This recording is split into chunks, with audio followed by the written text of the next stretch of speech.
I'm Annalee Newitz. I'm the author of the book Autonomous, and I'm here at New York Comic Con.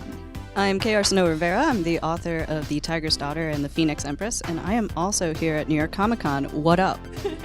Hi, I'm SL Huang, or Lisa, and I'm the author of Zero Sum Game, and guess what? I am also here at New York Comic Con. So you've all created speculative fiction worlds in your books. If you had to live in one part of your fictional world, where would you want to live and why? In my fictional world, it's a future where a lot of green technology has become really ubiquitous. So they've totally screwed up the environment. There's been massive climate change, and so in reaction, people are using sustainable fuels. And a lot of people have moved north to the Arctic Circle and are living in domed cities because that allows you to regulate the temperature better. And so there's a city in northern Canada called Iqaluit, which today is a really, really small place, but in the future is going to be like a mega city under a dome. And it's full of pirates, but they're the good kind of pirates who steal from the rich and give to the poor. So I think that's probably where I would hang out. They also have a chain of bannock and coffee stores there, and I think that'd be great. I think I would want to live in Shanghai, which is the southern nation, because it's a very diverse city. It's a trade city, so there's a lot of different types of people coming through. It's hustling, it's bustling, it's got great music and great gardens. I don't know what else you could ask for in a city, really. So my book is, it's kind of contemporary. It's sort of like one step into the future and the gritty underworld of Los Angeles. And I really don't want to move back to Los Angeles.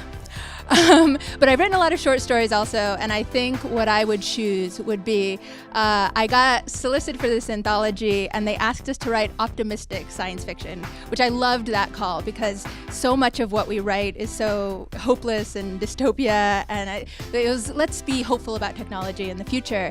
And in this future, there's medical technology, which is actually real. It just isn't mainstream or disseminated yet, where you can put implants in people's heads, and it actually has shown, it's called deep brain stimulation, where they stimulate the brain electronically, and it has shown great success with curing intractable or treating intractable cases of OCD and depression and like really severe mental illnesses. And I think that would be an amazing future for like just that specific piece if we could get there.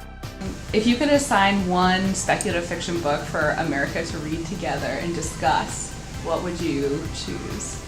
I mean, for me, I think the answer is less reading one particular book, but for people who are reading books to choose to read a book that's outside your comfort zone. So if you really like space opera, try reading a dystopian book set in the near future. Or if you mostly read books by white men, try reading a book by a black woman. Or vice versa. Like if you mostly read books that are by POC, maybe try a golden age science fiction book and see what the other half was thinking for all those years.